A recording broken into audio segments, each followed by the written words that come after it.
What's up, students? Welcome to today's video. I am once again joined by Pastor Jason, and today we're talking about movies, games, and music, and how we as Christians should go about all those things. So, Pastor Jason, let's dive right into it. I am 17, so hypothetically, that means that I can now watch all PG-13, because I'm over 13, and rated R movies. I can play all teen and mature games, and I can listen to explicit music, right? Hey Jay, young Padawan. Yeah, man, that's okay. So first of all, you are right. Legally or however you want to approach that, you can do all of those things. But I think that's not the real question. The real question is, should you do all of those things, right? And so let me just throw out a real quick disclaimer before we get into this. Kind of like we talked about with cussing, right? There's not a list of cuss words in the Bible. And so just like that, there is not a list of movie ratings or game ratings or music ratings in the Bible, right? So this is going to come down to your judgment, and hopefully a little bit of wisdom from parents and friends that you take into account as you decide your entertainment choices. And so really the question is, should you watch those or listen to those or play those kinds of things? Let's look at what Paul says to the church in Corinth almost 2,000 years ago. This is in First Corinthians chapter 10, verse 23. It says, "You say, I am allowed to do anything." Okay, he's talking to the people. That they're telling him that, hey, we have freedom to do whatever we want. He says, "You say I am allowed to do anything, but not everything is good for you. You say I am allowed to do anything, but not everything is beneficial."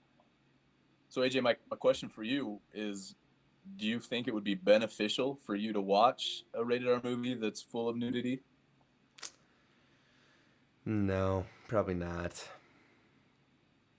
Probably not. Probably not for anybody, right? Regardless of your age, regardless of how mature you are, like that is really something that's not beneficial for anyone.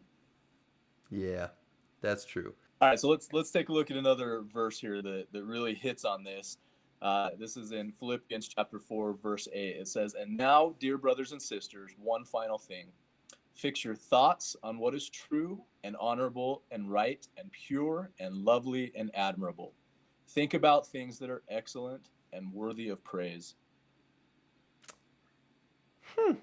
So, are you basically saying that I need to be like a monk and only read my Bible, no Netflix, only pure flicks?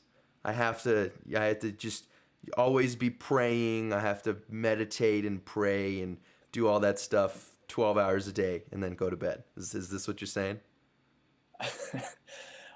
Honestly, AJ, I think that's probably your best option at this point. No, not at all. That's not what I'm saying. And that's not what Paul is saying here either. It's, like I was saying, everybody has a different kind of threshold and a different way that things affect them. And I think secular culture should absolutely be part of your life. You should definitely know, what's going on outside the world of the church, right? What's happening outside of Christianity. The question is, how much do you let that influence you, right? So there's kind of two schools of thought of as a Christian. Some people say, no, we should have nothing to do with the outside world. We should live like a monk, like you're talking about. And the other side says, we should be completely involved in the secular world. We should know everything that's happening. We should know the lyrics to every song. We should know every move, So there's two different arguments. And the truth is, somewhere in the middle is where we should be. We should understand secular culture. We should understand what our friends are doing that aren't, that are non-believers. We should know what kind of music they're listening to, and not necessarily be listening to it yourself, but understand who the popular artists are and the movies that everybody's watching or the Netflix series that everybody's watching. You should know about those things so that you can talk to people about those things. But you get to make your own choice of how those things influence you, how much you partake in those things. And the big question is, you run it through that filter of, is this thing bringing me closer to God, or is it pulling me away from God. All right, Pastor Jason, let's cut to the chase here. Okay, this is what I was really kind of going for from the beginning here. I just want to know, can I watch Tiger King as a Christian?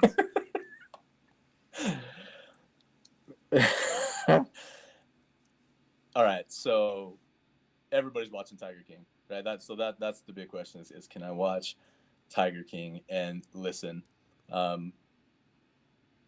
as I said, there's nothing in the Bible that gives specific shows or ratings or things like that. And so the first thing I will say is this: if your parents have a say, your parents do have a say, but if your parents have a rule on this, you obey them first. All right, that's the first thing I will say. The second thing I would say to that is, yes, AJ, you can watch Tiger King, but again, just because you can do it, should you do it? What would be beneficial about watching the Tiger King?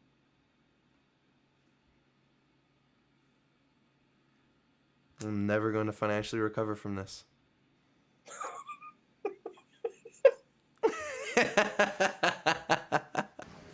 I am never going to financially recover from this.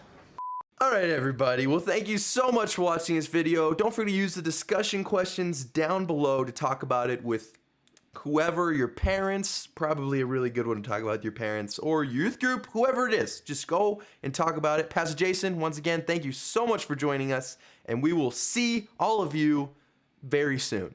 Peace.